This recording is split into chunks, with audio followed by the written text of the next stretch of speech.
Hello, John. Let's read this question. The question says a mass M attached to free end of a spring executes simple harmonic motion with a period of 1 second.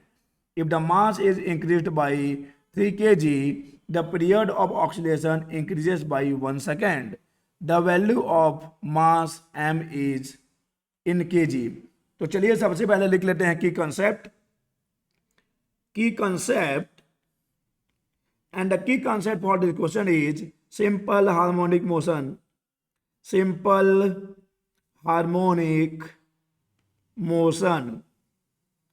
Let's consider a system of spring and mass. चलिए एक system लेते हैं जिसमें हम लेंगे एक spring, ये रहा हमारा स्प्रिंग जिसका एक एंड जो है फिक्स्ड है एक रिजिड सपोर्ट से और दूसरे एंड पे हमने लगा दिया है एक मास m. लेट्स सपोज कि इस स्प्रिंग का स्प्रिंग कांस्टेंट है k. जब हम इस मास को इसके मीन पोजीशन से डिस्प्लेस करके छोड़ देंगे तो ये मास क्या करने लगेगा, ये मास अपने मीन पोजीशन के टू एंड फ्रो यानी कि आगे पीछे या in this case we can say ऊपर नीचे ऑक्सीडेट करने लगेगा और ये ऑक्सीडेशन होता है सिंपल हार्मोनिक मोशन.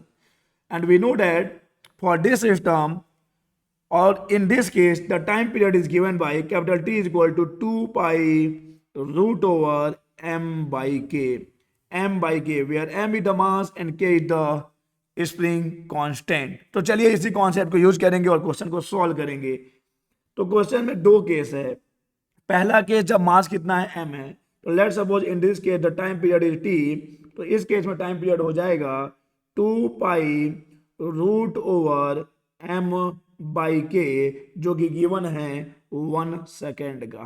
ओके चलिए सेकेंड केस में जब हमने मास को क्या किया है, इंक्रीज कर दिया है बाई 3 kg. तो यहाँ पे लेट्स सपोज कि अब टाइम पीरियड हो जाता है t डैश. तो ये हो जाएगा 2 पाई रूट ओवर मास को हमने बढ़ा दिया 3 kg से, तो अब मास हो जाएगा m+3 डिवाइडेड बाई k. तो ये हो जाएगा, देख लीजिए टाइम पीरियड भी कितना इंक्रीज हो जाता है बाई 1 सेकेंड. तो पहले 1 सेकेंड था, 1 सेकेंड और बढ़ गया तो अब हो गया है ये 2 सेकेंड, अब ये हो गया है 2 सेकेंड. ओके तो यहाँ से अगर डिवाइड कर दिया जाए t बाई टी डैश तो हमको मिल जाएगा 2 पाई कैंसिल हो जाएगा, k से k भी कैंसिल हो जाएगा.